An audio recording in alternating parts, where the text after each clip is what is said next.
Imagine your heating breaks tonight, not for an hour, not until the landlord answers a text. For the rest of your life, no blankets from a warehouse, no jacket rated to -40, no walls really, just whatever you can stack, weave, or kill and wear. And outside, a wind that can start killing exposed skin in minutes. That wasn't a bad week for your ancestors. That was Tuesday.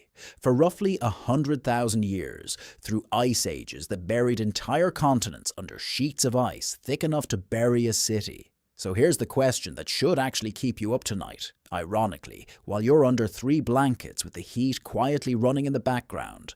How did anyone survive that? Not once. Not for a season.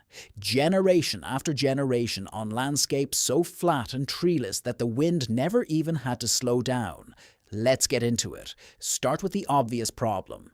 Humans are, biologically speaking, a tropical species wearing a bad disguise. We evolved on the hot plains of Africa, built for sweating, not shivering, thin skin, minimal fur, a metabolism tuned for dumping heat, not hoarding it.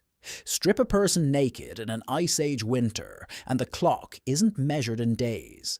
It's measured in hours. Meanwhile, everything else out there had the cold covered. Mammoths had fur a foot thick and a layer of fat underneath it. Cave bears just slept through the whole problem. Reindeer walked away from it entirely. Humans had none of that built in. On paper, we should have been one of the first things the cold took. We weren't. And the reason wasn't a better body. It was a better plan. It started, unsurprisingly, with fire. Richard Wrangham, the Harvard primatologist known for his work on cooking and human evolution, has argued that controlled fire reshaped nearly everything about how humans live. And by the Ice Age, fire wasn't a nice extra. It was the whole operating system. Archaeologists excavating Ice Age hearths in Ukraine expected to find rough little campfires. Instead, they found engineered fireplaces, one of which had burned hot enough to register over 600 degrees Celsius, over 1,100 Fahrenheit.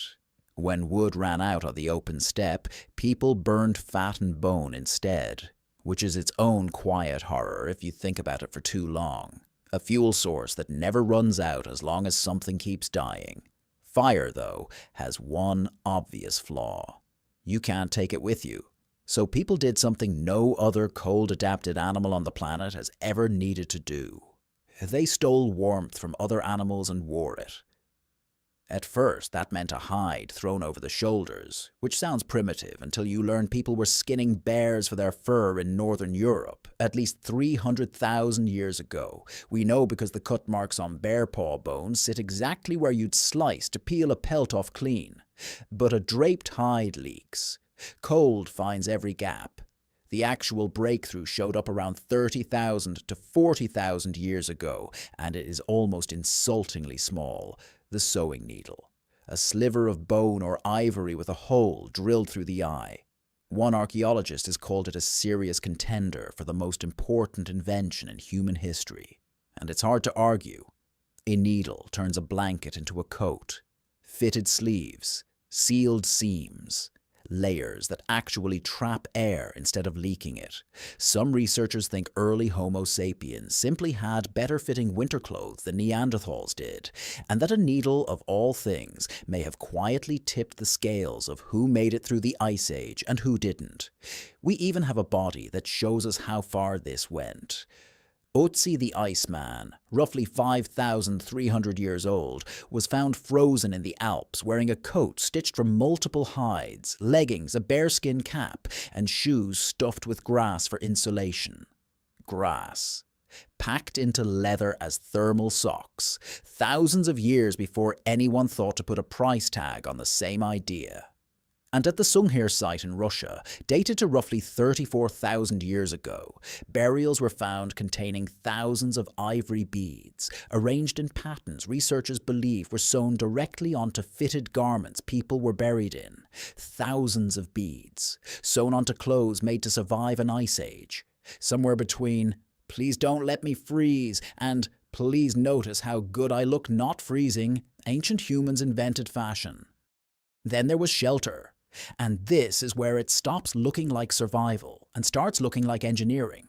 On the open, treeless plains of Ice Age Ukraine and Russia, there was no forest to cut down, so people built with the one raw material lying around in enormous quantities: mammoths. At a site called Mezhirich, archaeologists uncovered round dwellings built almost entirely from mammoth skulls, jaws and tusks. Skulls and leg bones sunk into the ground as a foundation, ribs and tusks curved upward into a domed frame, the whole structure covered in stitched hide, packed with moss and earth for insulation. One of these houses used the bones of well over a dozen mammoths. That's not a hut somebody threw together before a storm. That's a construction project that needed planning, transport and a crew on a deadline set by the sky. And the engineering didn't stop at the walls. Many of these winter shelters used what's essentially a cold trap at the entrance. The doorway dug lower than the sleeping area inside, so heavy, cold air sank down and pooled by the door, while warm air rose and stayed exactly where people slept. Nobody wrote a physics textbook to figure that out. They just noticed what worked and kept doing it, for generations, until it became the design. Outside, they packed snow itself into insulating walls, which sounds backwards until you remember snow is mostly trapped air. Pile it thick enough around a shelter, and the inside can sit close to freezing, while the world outside drops 30 or 40 degrees colder. Long before anyone built an igloo on purpose, people already understood that the ground under a snowbank was a warmer place to be than the open air above it. Here's the part that should genuinely stop you for a second. Experimental archaeologists who've rebuilt these mammoth bone structures using period-accurate methods have measured interior temperatures running 40 to 50 degrees Fahrenheit warmer than the outside air, using nothing but modest fires. That is a performance number modern Arctic shelters with electric heating sometimes struggle to beat. Stone Age builders, working with bone, hide, and stone tools, were matching contemporary Arctic engineering. Let that sit there for a second before you go back to complaining about your thermostat, and staying warm only mattered if you were still alive to feel it, which meant the same cold that could kill you also had to be put to work keeping you fed. Meat smoked, buried in frozen pits, sometimes sunk straight into cold ponds, a freezer that never needed power and never broke in a storm.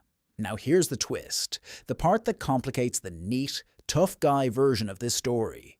For a long time, the popular explanation was simple. Modern humans were just better built for the cold than Neanderthals, who vanished around 40,000 years ago while we didn't. Except Neanderthals had already survived multiple ice ages across hundreds of thousands of years before Homo sapiens ever set foot in Ice Age Europe, and their stockier, shorter-limbed bodies were, if anything, more physically shaped for conserving heat.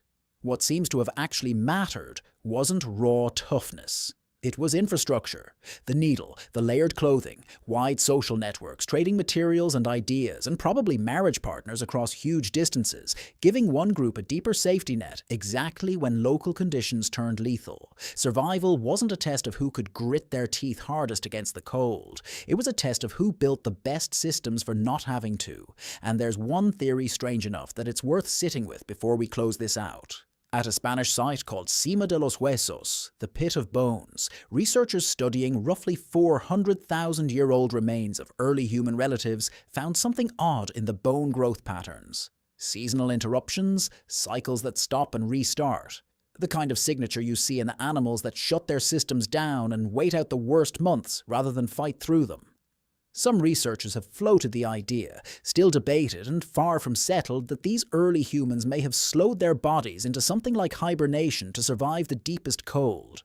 It's not proven, plenty of scientists push back on it hard, but somewhere in your family tree, however many hundreds of thousands of years back, there's a real, published, peer-reviewed argument that your relatives might have slept through winter like bears. None of this was guaranteed, and none of it was solo. Living alone in a hard winter was, statistically, one of the most dangerous positions a person could be in. It was disproportionately the isolated, especially the elderly, who died first in a bad cold snap, simply because there was no one close enough to share the heat. Staying warm was never really an individual achievement. It was a group project with fatal consequences for anyone who got left outside of it. And we never actually stopped running that project. Every time you put on a coat instead of growing thicker fur, every time you turn a dial instead of feeding a fire by hand all night, every time you buy a jacket engineered by people you'll never meet in a factory on another continent, using material that didn't exist a century ago, you're running the exact same playbook that got built at Mezhirich and Dolny Viestonice and Sunghir.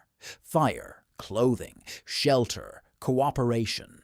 We just outsourced all four so completely that we forgot there used to be the difference between your family existing and not.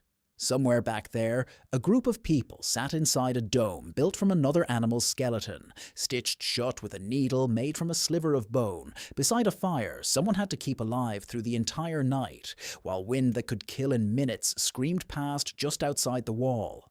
And they made it. Not by being tougher than the winter, by being smarter than it, together, one stitch and one hearth at a time. Next time your thermostat clicks on without you even noticing, that's roughly 40,000 years of trial, error, frozen mistakes, and a few genuinely strange bone hibernation theories quietly doing its job for you.